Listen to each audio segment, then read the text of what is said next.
လူဘဝဒီတိုင်းမွေးလာပြီးဒီတိုင်းပြစ်ထားမယ်ဆိုရင်ဘယ်သူမှအသက်မရှင်နိုင်တကယ်တော့ဘုန်းကြီးတွေလည်းပစ္စည်း၄ပါးပဲလူတွေလည်းပစ္စည်း၄ပါးပဲတူတူပဲပစ္စည်း၄ပါးဆိုဒီမှာစားစရာရဲ့ဝတ်စရာရဲ့နေစရာရဲ့မကြမ်းမမာရဲ့ဆေးဝါးရဲ့ဒီ၄ခုပဲရှိတာပဲเนาะအလုံးလူတွေနေ့စဉ်ရှားနေတာဘာရှားတာတော့လို့မေးလို့ရှင်စားဖို့အတွက်ရှားရတယ်ဝတ်ဖို့အတွက်ရှားရတယ်နေဖို့အတွက်ရှားမကြမ်းမာဘူးဆိုရင်ဆေးဝါးကုနိုင်ဖို့အတွက်ရှားတာဒါပဲအဓိကရှားတာဒီတဲ့အပိုးရှားလာတာကြတော့လောဘတွေများလာလို့ဖြစ်တာတကယ်တော့ဘဝတစ်ခုရလာပြီဆိုရင်သက်ရှိဖို့အတွက်ပစ္စည်း၄ပါးအဲ့ဒီပစ္စည်း၄ပါးနဲ့အထောက်အကူပေးမှလူဘဝရဲ့အသက်ဟာနော်40 50 60 80ဆိုတာလို့ရှိသွားနိုင်တယ်ပေါ့အသက်အကယ်၍သာစားစရာမပြည့်စုံဘူးဆိုရင်ပမာစကားမှာရှိတယ်ထမင်းအသက်9ရက်ဆိုတာ9ရက်ဆိုဒီမှာ9ရက်ပြည့်ရင်ထမင်းကရင်သေတယ်လို့ဒီလိုပြောတာတော့မဟုတ်ဘူးထမင်းကနေပြီးတော့ခန္ဓာကိုယ်ပြည့်ပြည့်ဝဝအထောက်အကူပြုနိုင်တာ9ရက်တည်းပို့ပြီးတော့မလုံနိုင်ဘူးလို့ဒီလိုဆိုလိုတာเนาะသေတာတော့သေခြင်းမှသေမှာပေါ့hunger strike လုပ်တဲ့လူတွေခါလေးရက်ပေါင်းမလုံးအစာငတ်ခံပြတယ်ဘာတွေစားနေတယ်တော့မသိဘူးပေါ့เนาะဒါဆိုလိုတာဟိုထမင်းသက်9ရက်ဆိုဒီမှာထမင်းကတဘာဝစွမ်းအားလူရဲ့ခန္ဓာကိုထိမ့်ပေးထားနိုင်တာ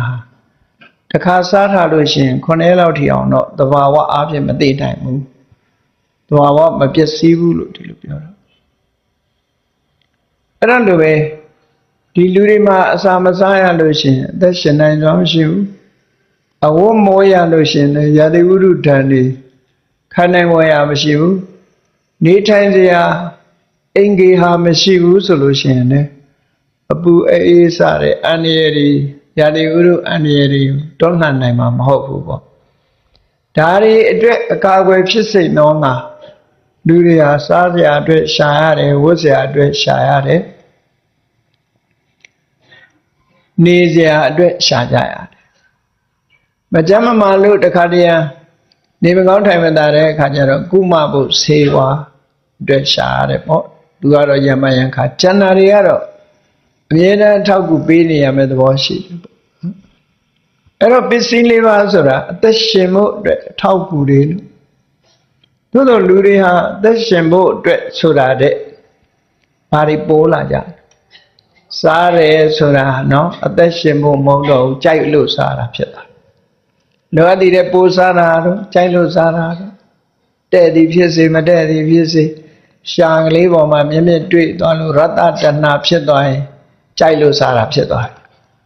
အသက်ရှင်ဖို့စားတယ်ဆိုတဲ့အဆင့်ကိုကျော်သွားတယ်လို့ဒီလိုပြောတယ်ဝိဇ္ဇာလည်းပါတော့အရှက်လုံဖို့ဆိုတာမူလရည်ရွယ်ချက်ပဲမဟုတ်ဘဲနေရင်မတက်တယ်ဘူးဒါကြောင့်မို့အရှက်လုံဖို့တနည်းအားဖြင့်ပြောမှဆိုရင်ဒီအဝတ်မို့ပဲနေမယ်ဆိုလို့ရှိရင်ခန္ဓာကိုယ်မှာနေဘူးတွေတော့မှတ်ချင်စားတဲ့တရားတွေဒါတွေရဲ့အန္တရာယ်တွေကလူရဲ့အရေးကပါတာဟုတ်ပါတော့လူရဲ့အရေးကမကာကွယ်နိုင်ဘူးတိရစ္ဆာန်တွေကြတော့အရေးထူတယ်လေအရေးထူတာကြတော့သဘာဝအကာအကွယ်ပေးသွားတယ်လူတွေမှာတော့အဲ့လိုသဘာဝအကာအကွယ်မပေးတာပေးတဲ့အားနည်းမှုကြောင့်လူတွေကြတော့အဝတ်အစားဆိုတာဒါမူလရည်ရွယ်ချက်ကဒီလိုကာကွယ်ဖို့အတွက်ဝင်ရင်ကနေနောက်ကြတော့ဘာလို့ဆိုလှဖို့ဆိုတာဖြစ်လာဒါပိုးလာတယ်လို့ထားမယ်နော်ပိုးလာလှဖို့ပဖို့ဆိုတာကြတော့ခုနမူလရည်ရွယ်ချက်တဲ့ပိုးလာတယ်အဲ့ဒါကြောင့်မလို့ပို့ပြီးတော့အလုံးလုံးနေကြတာလူတွေမှာနောက်တစ်ခါနေစရာဆိုတာဘာအတွက်တုံးလို့ဆိုဥဒုဘေးရန်နေအကာအကွယ်ပြုဖို့မချင်ရင်လေးစတဲ့တရားတွေရဲ့အကာအကွယ်ဖြစ်ဖို့နေမုန်တိုင်းစတဲ့သဘာဝအန္တရာယ်ရဲ့အကာအကွယ်ဖြစ်ဖို့အဆောက်အအုံဆိုတာလိုအပ်လာတယ်လူတွေအဲ့ဒါကမူလရည်ပဲချက်နောက်ပိုင်းကျတော့မဟုတ်ဘူး ဘေးကလူတွေလူထင်ကြီးအောင်တို့နော်လူထင်ကြီးအောင်တို့ဒီတိုက်ကောင်းကောင်းနဲ့နေနိုင်တယ်စီစဉ်ခံဖို့ဆိုတာဒီအတွက်ဘာဖြစ်လာဒါတွေကဒီမူလရည်ရွယ်ချက်တွေပိုးလာတယ်လို့သူပြောတာပိုးလာတော့ဘာလို့ပိုးပြီးလှုပ်လို့ရပြန်တယ်ပေါ့အဲ့တော့ဆိုလိုတာကလူတွေရဲ့တဘာဝလူဘဝရလာလို့ရှင်စောင်းဝတ်နေရေးအတွက်အသက်ရှိဖို့အတွက်ဒါတော့လောက်ရမယ်လို့သူဆိုတာပေါ့လောက်ရသို့တော့လောက်ရမယ်ဆိုတာတဲ့လူတွေဟာပို့ပြီးတော့ပစ္စည်းဥစ္စာတွေရှာဖွေစုဆောင်းလာကြတဲ့အခါဘာတွေပေါ်လာတော့ဆိုလောဘတွေပိုးလာတယ်လောဘနောက်ကဘာလိုက်လာဒေါသနော်ဒေါသကိုရင်ကြီးကြီးနဲ့ပေးတာကိုယ်အကျိုးစီးပွားကိုကာကွယ်ဖို့ဆိုတာလေးနဲ့နော်အဲ့ဒါဒေါသပဲလေဘာသုံးလာလက်နဲ့ပဲကိုယ်အကျိုးစီးပွားကိုကာကွယ်တာဘာနဲ့ကာကွယ်တော့လက်နဲ့ကွာကဘာမှာကြီးကြီးပေါ့နိုင်ငံတကာမှာကိုယ်နိုင်ငံနဲ့မလောက်လို့သူများနိုင်ငံသွားစီးပွားရှာပြီးတဲ့အခါမှာကျိုးစီးပွားကာကွယ်ဖို့ဆိုပြီးတော့ကိုယ်ပစ္စည်းကိုလာပြီးတစုံတစ်ယောက်ကလူယူမယ်ကြော်လာမယ်ဆိုရင်ကာကွယ်ဖို့ဆိုတဲ့အနေနဲ့ဘာလုပ်တာတော့ဆိုလက်နဲ့တိုက်တာပဲလေအဲ့တော့လောဘနောက်ဒေါသပါလာတယ်လို့သူတို့ပြောအဲ့တော့လောဘတွေဒေါသတွေများလာတာဒီလောဘဒေါသမောဟတွေရဲ့အပြစ်ကိုမမြင်ဘူးဆိုလို့ရှိရင်မောဟကပါပြီးသားဖြစ်သွားလူဘဝမှာဥစ္စာဒဏဥစ္စာလူဘဝမှာဒဏဥစ္စာရှာကြရတာတော့ခုနကမူလရည်ရွယ်ချက်ကတော့အသက်ရှိရတည်ဖို့အတွက်ရှာတာရှာရင်ကနေပြီးတော့လူတွေဟာကျဲလာတဲ့အခါကျတော့လောဘတွေကလည်းများလာတယ်ဒေါသတွေကလည်းများလာနောက်ဆုံးကြတော့ကိုယ့်ဟာနဲ့ကိုယ်ဒုက္ခရောက်ကုန်ကြတာပဲအကုန်ဒါလောကကြီးဒီခုလုံးကိုသေချာစဉ်းစားကြည့်နော်မြတ်စွာဘုရားဟောတာအဲ့ဒါပဲအဓိကလူတွေရဲ့တဏ္ဍာမှာလောဘတွေဖြစ်ရင်ဆင်းရဲဖို့ပဲဒေါသတွေဖြစ်လာရင်ဆင်းရဲဖို့ပဲမောဟတွေဖြစ်နေတာဆင်းရဲခြင်းအကြောင်းပဲဆင်းရဲခြင်းအကြောင်းတရားတွေကိုချမ်းသာကြောင်းထင်ပြီးတော့နေ့စဉ်နဲ့အများလုပ်နေကြအဲ့တော့လုံရင်နဲ့ချမ်းသာဒုက္ခကနည်းနည်းရပြီးတော့ဆင်းရဲတာတွေကအများကြီးဖြစ်လာခုကြည့်လေစောင်းဝနေပြည့်စုံမှုအတွက်လုံးပိုင်းကနေပြီးအားရတယ်နားရတယ်မရှိတော့ဒါတွေရှာလိုက်တာတကုံတနေကုန်ပြီးကိုမပြီးနိုင်ဘူးရှာလိုက်ရနေပြီးတော့နောက်ဆုံးကြတော့လေဘာလို့တော့ထားပစ်ခဲ့ရပြန်တာပဲဒီလိုနဲ့သွားပြန်ဟိုတကယ်စဉ်းစားကြည့်မယ်ဆိုရင်လူတွေရဲ့အနေထားအဲ့ဒါမျိုးပဲဖြစ်တယ်ဘဝတစ်ခုရှိနေတုန်းလေးကတော့အသုံးတဲ့နေတာပေါ့နော်အသုံးတဲ့နေတယ်ဆိုတော့ကိုယ့်ကိုဒီခုံယူနိုင်တယ်ဝင်ကြွားနိုင်တယ်မောနိုင်တယ်ဒါလေးတော့ဟုတ်တော့ဒီလောက်ပဲရှိတာပဲလေလောက်ပဲရှိတာချမ်းသာလို့လဲသမင်းပိုစားနိုင်တာမဟုတ်အိပ်ရာလည်းတော့တိုက်10လုံးရှိလို့လဲကိုအိပ်တာတက်တိုက်ပဲအိပ်လို့ရမယ်အိပ်ရာလည်းဒီတအိပ်ရာပဲ50ခုတခါလဲအိပ်လို့ရတာမှမဟုတ်ဘူးသို့တော့ရှာလို့ဖွေလို့မဆုံးနိုင်ဘူးမဆုံးနိုင်တာဘာကြောင့်ဖြစ်နေတယ်ဆိုတာလူတွေရဲ့တဏ္ဍာမှာအတိုင်းအဆမရှိတဲ့လောဘတွေများလာတယ်ဆိုတာအမှန်တမ်းထင်ရှားရသော်ဘုရားရဲ့အဆုံးအမတစ်ခုကိုသိချနားထောင်ကြည့်လောဘောဒေါသောစမောဟောစပုရိတံပါပစေတတံပါပစေတတဆိုအောက်တန်းကျတဲ့စိတ်ရှိအတွေးတွေမမှန်ဘူးမြင့်မြတ်တဲ့စိတ်နေသဘောထားမရှိဘူးအဲ့ဒီစိတ်နေသဘောထားရှိတဲ့ပုရိတသရဝါအလုံးကိုစီညွှန်းတာနော်လောဘတွေဒေါသတွေမောဟတွေအတ္တတံဗုဒ္ဓသူတဏ္ဍမှာဖြစ်လာပြီးတော့ဟိန္တန္တိအတ္တတံဗုဒ္ဓကိုယ်တဏ္ဍမှာဖြစ်လာတဲ့လောဘဒေါသမောဟကဘသူကိုပြန်နှိမ့်ဆက်တုံးဆိုသူ့ပဲပြန်နှိမ့်ဆက်ဘုန်းကြီးတို့တွေလောဘနောက်လိုက်ရင်လည်းပင်မခံစားကောင်းခြင်းမစားရအိတ်ကောင်းခြင်းမအိတ်ရနဲ့ဒီလိုရှားပွေးနေကြတာလေပင်မကြီးစွာရှားပွေးနေကြသို့တော်လူကတော့အလုတ်ကိုင်းနေဖြစ်တယ်ပျော်တယ်စီးပွားတက်တယ်ဆိုဟုတ်တယ်လို့ပဲထင်တယ်နော်ဒီထဲမှာဖြတ်ခနဲ့ မျက်စိစုံမိတ်သွားတယ်နှလုံးသွေးကြောရက်သွားတယ်နှလုံးခုန်တာရက်သွားတယ်ဆိုပြစ်ထားခဲ့ရပြန်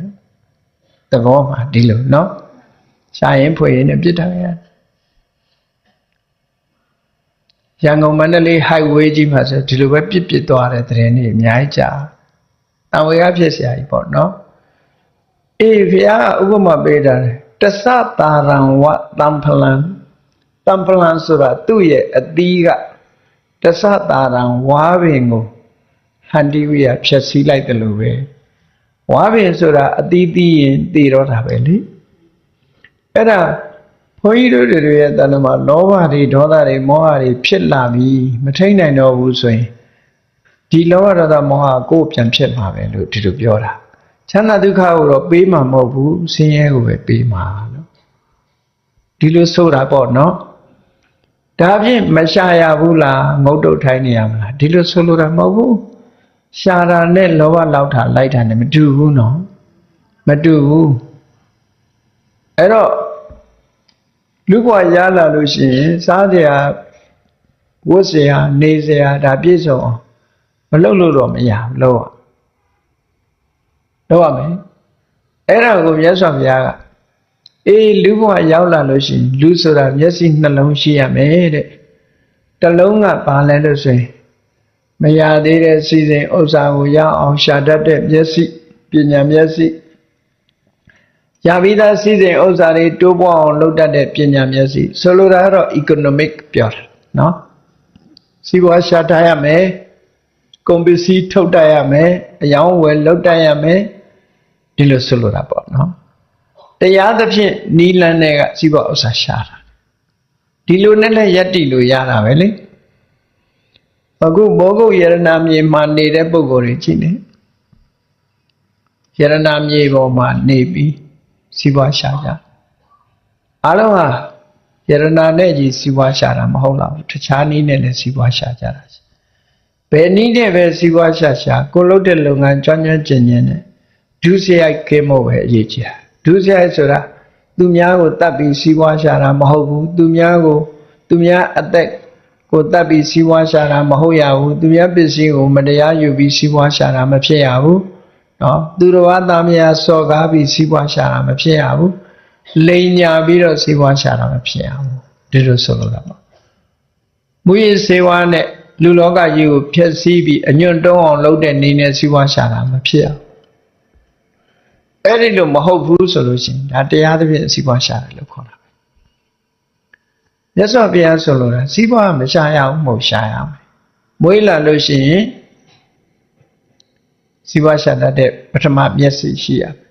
ဒုတိယမျက်စိကအားလဲလို့ဆိုရင်ကိုကျင့်တရားနဲ့ပတ်သက်တဲ့မျက်စိအကောင်းနဲ့အဆိုးသိတတ်ရမယ်အပြစ်ရှိတာနဲ့အပြစ်မရှိတာသိတတ်ရမယ်ကုသိုလ်နဲ့အကုသိုလ်သိရမယ်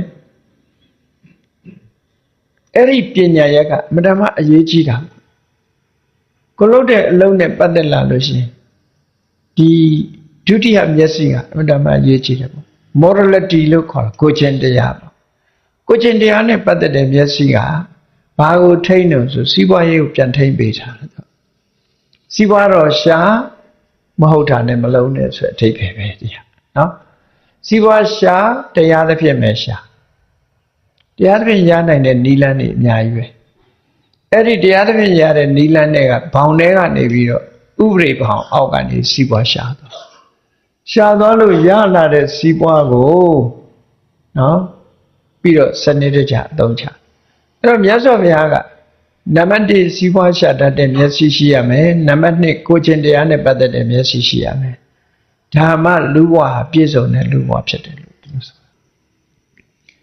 အကယ်၍စီးပွားရေးမျက်စိတစ်မျိုးသာရှိပြီးတော့ကိုကျင့်တရားနဲ့ပတ်သက်တဲ့ moral အမြင်မရှိဘူးဆိုရင်ဘာဖြစ်လဲဒီလူဟာ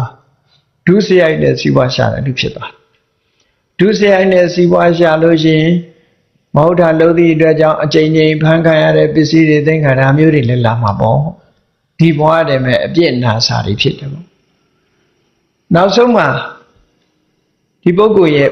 ဘဝနောင်ရေးအနာဂတ်ဟာအကောင်းဖို့မရှိဘူးလေဘာလို့ဆိုသူလှုပ်ထားတာတွေကအမဲဆက်တွေကြီးပဲအကောင်းတော့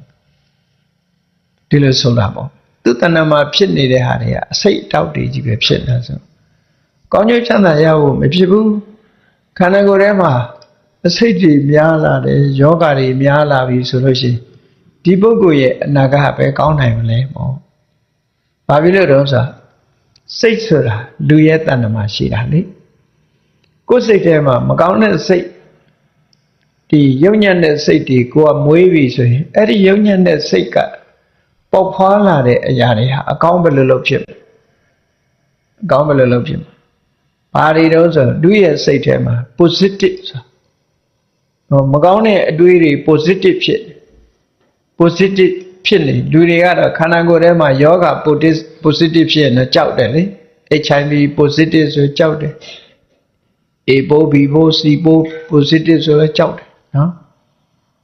တကယ်ကြောက်ရမှာစိတ်ထဲမှာဒီယုံညံ့တဲ့စိတ်နေသဘောထား positive ဖြစ်နေမှာပိုကြောက်ရတယ်အဲ့ဒါကမှအကုန်ဖြည့်ဆည်းတာနော်ခုနက